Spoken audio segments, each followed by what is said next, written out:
ప్రశాంత్ బిడ్డా ఎరా మరి చెప్పరా వాళ్ళందరికి శివన్ ఎక్కడా శివన్ ఎక్కడ ఉంటాడు అది మీ అందరి ప్రేమను గెలుచుకున్నందుకు నిజంగా సంతోషంగా ఉంది. చాలా థ్యాంక్ యూ సో మచ్. మీ ప్రేమ దొరుకుడు ఏ జన్మలో ఏ పుణ్యం చేసుకున్నానో ఈ జన్మలు దొరికింది. అన్న నాకు అన్న లేడు అనుకున్నా. ఈ జన్మకి అన్న నా అన్ననే, చచ్చిపోయేంత వరకు అన్న నాకు అన్ననే. థ్యాంక్ యూ సో మచ్ అన్న. లవ్ యూ అన్న. లవ్ యూ రా.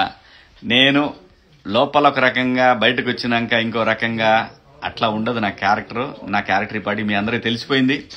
ప్రశాంత్ అనేవాడు ఒకటి ఓకే. ఈ ఏజ్లో ఏముంటుందంటే చిన్న చిన్న ఎక్సైట్మెంట్లు వచ్చిన నా కోసం వచ్చారు ఇంతమంది, వీళ్ళని ఎలాగైనా కలవాలి అనే ఒక ఎక్సైట్మెంట్లో చిన్న చిన్న పొరపాట్లు దొర్లుతాయి. దానికి ఆ పొరపాట్లు ఎలా దిద్దుకోవాలో కూడా ఒక 1 వీక్లో మీరు అందరూ చూస్తారు. 1 వీక్ 10 డేస్లో లేదా కొత్త సంవత్సరంలో అందరూ బిజీగా ఉంటారు కాబట్టి దాన్ని ఎలా మనం చేసిన తప్పుల్ని మనం ఎలా సరిదిద్దుకోవచ్చు అనేది ప్రశాంత్ మీ అందరికీ చూపిస్తాడు. అది ఖచ్చితంగా జరిగి తీరుతుంది. ప్రశాంత్ నేను కోరుకున్న కోరిక ఏంటంటే లోపల కూడా హౌస్లో కూడా ప్రశాంత్ అనేవాడు కన్నడలో మీకు గుర్తుంటే లూజ్ మాదా అని ఒక హీరో ఉన్నాడు.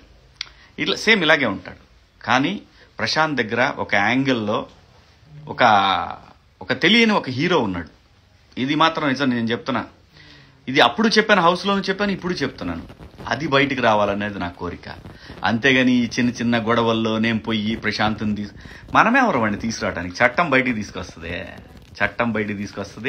చట్టమే చట్ట ప్రకారం న్యాయం చేస్తుంది. ప్రశాంత్కి న్యాయం జరిగింది కాబట్టి మా తల్లి జడ్జమ్మ గారు మంచిగా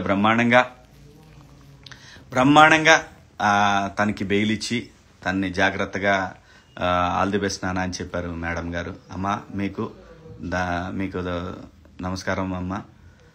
న్యాయం ఎప్పటికీ న్యాయం వైపు ఉంటుంది. ధర్మం ఎప్పుడు కూడా గెలుస్తుంది. ప్రశాంత్ బాధితుడు, నిందితుడు కూడా కాదు. ఆ రోజు జరిగిన చిన్న పొరపాటు ఏంటంటే ప్రశాంత్ ఆ రోజున తన కోసం వచ్చిన వాళ్ళ కోసం ఆ ర్యాలీలో పాల్గొనటం అనేది స్టూడియో దగ్గర నుంచి పాల్గొనకపోతే చాలా బాగుండేదని పోలీసు వారు అనుకున్నారు.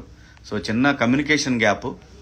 ప్రశాంత్ ఇప్పుడు జరిగినటువంటి చిన్న మిస్టేక్ను కూడా సరి చేసుకుంటాడు. అది ఎలా సరి చేసుకోవాలో కూడా నాకు చేతనైనంత తనకి నేను చెప్పాల్సింది చెప్తాను. సరి చేసుకుంటాడు. ఇందులో ఏమి ఇక్కడేమీ మర్డర్ కేసులో, క్రిమినల్ కేసులో లేకపోతే ఇంకో రకంగా ఏం లేదు. మాకు హౌస్లో కూడా నాగార్జున గారు ఆ హౌస్లోకి వెళ్ళిన తర్వాత బయటకు వచ్చేటప్పుడు ఏం జరుగుద్ది అనేది ఆ 15 వారాల్లో చెప్పారు. బయటకు వెళ్ళినాక ఎలాగా ఉంటుంది మీ లైఫ్ అనేది. నిజంగా థ్యాంక్ యూ నాగ్ సార్. చాలా మంచి మాటలు చెప్పారు. మీ అనుభవం, మీరు షో నడిపిన విధానం మాకు చాలా చాలా చాలా ఎన్నో నేర్పించింది. అలాగే స్టార్ మాకి కూడా కృతజ్ఞతలు. ఒక టీవీ ఛానల్ నడపాలంటే వాళ్ళకు కూడా కొన్ని స్ట్రాటజీలు ఉంటాయి. ఎవరు గెలిచారు, ఎలా గెలిచారు, అలా ఏమైంది ఇలా ఏమైందని కాదు. స్టార్ మా తన లెవెల్లోనే తన షోకి ఎలాగైతే ఉండాలనుకొని వాళ్ళు ఎలాగైతే నడిపారో దాన్ని కూడా అప్రిషియేట్ చేస్తున్నాం. అందులో నాకేదో అన్యాయం జరిగింది, లేదంటే ఎవరికి అన్యాయం జరిగింది, లేదా అమర్కి ఇవేమీ కాదు. అల్టిమేట్గా ప్రజల తీర్పు ప్రశాంత్ వైపు ఉంది. We have to respect that. అలాగే జరిగింది. నువ్వు రెస్పెక్ట్ చేయకపోయినా కానీ నువ్వెవడో రెస్పెక్ట్ చేయడానికి అది ప్రజల నిర్ణయం. అలాగే రైతు బిడ్డ కామన్ మ్యాన్కి నేను ఎప్పుడు కూడా ఒకటే అని అడిగేవాడిని లోపల. కామన్ మ్యాన్ ఎప్పుడన్నా 10 వారాలు వచ్చాడా అంటే పట్టుమని 7-8 వారాలు కూడా లేడు అన్నారు. అది మైండ్లో పెట్టుకున్నా. నువ్వు ఉంటావురా, నువ్వు చేస్తావురా అని కూడా నేను ఎప్పుడు అనలా. ఎందుకంటే వాడి గేమే వాడిని కాపాడింది, వాడి గేమే వాడిని నడిపించింది. సో దాని ప్రకారమే కామన్ మ్యాన్ గెలవాలని మనస్ఫూర్తిగా కోరుకున్నాను.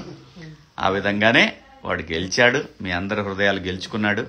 నేను గెలిచినా ఒకటే, వాడు గెలిచినా ఒకటే, ఎవరు గెలిచినా మా ముగ్గురులో ఎవరు గెలిచినా ఒకటే అనుకున్నాం. దేనికి కూడా తగ్గాలి పెరగాలి అనేది ఎక్కడా లేదు మా ముగ్గురులో ఎవరు గెలిచినా ముగ్గురం గెలిచినట్టే అనుకున్నాం. అలాగే ఈరోజు కామన్ మ్యాన్ గెలిచాడు కాబట్టి. సో వాస్తవంగా ఈ లైవ్లో ప్రశాంత్ లేడు, కానీ ప్రశాంత్ వచ్చాడు. ఆ టైం ఎందుకు వచ్చాడో తెలీదు. యాక్చువల్గా నేను వెళ్ళాలనుకున్నాను, కాకపోతే లైవ్ ఉంటాను కదా, నేను అయిపోయిన తర్వాత వస్తా అన్నాను. ఒకసారి లొకేషన్ పంపేవే అన్నాడు. లొకేషన్ పంపించినాక ఇంటికి వచ్చాడు ప్రశాంత్. సో కాబట్టి నాకు కూడా వాడిని చూడాలని చాలా ఇదిగా ఉంది. అలాంటిది ఆడే డైరెక్ట్గా ఇంటికి వచ్చేసాడు. కాబట్టి చాలా సంతోషంగా ఉంది. ఇంకోటి మిస్ అయ్యాడు. మేబీ వాడు కూడా వస్తాడేమో తెలీదు. వాడు కూడా దీంట్లో వీడియో జాయిన్ అవుతా అన్నాడు. మరి చూద్దాం.